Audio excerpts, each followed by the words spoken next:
এই যে দেখো, আজকে তেলাপিয়া মাছের ঝোল হবে। আজকে দুপুরের মেনু এটা।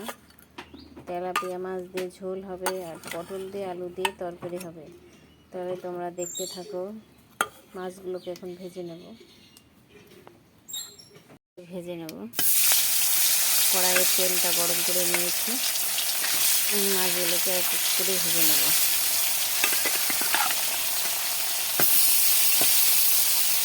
ঠিক আছে, এবার মাছের ঝোল করব। জিরে, তেজপাতা, ফোড়ন দিয়ে দিলাম। বেটে রাখা এই যে মশলাটা, এটা দিয়ে দেবো। এখানে আছে পেঁয়াজ, রসুন, আদা, জিরে আর শুকনো লঙ্কা। এইটা দিয়ে মাছের ঝোল হবে।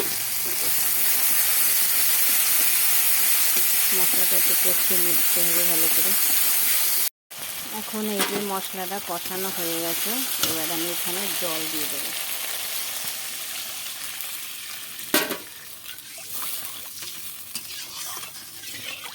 লবণ, হলুদ, এই লবণ হলুদটা দিয়ে এবার ভালো করে ঝোলটাকে একটু ফুটিয়ে নেব। এই যে মাছের ঝোল তৈরি হয়ে গেছে। এখন মাছের ঝোলটা নামিয়ে দেব। আলু পটলের তরকারি হচ্ছে। আলুটা ভাজা ভাজা হয়ে গেছে, পটল দিয়ে দিয়েছি আর মশলাটা দিয়ে কষিয়ে নেব।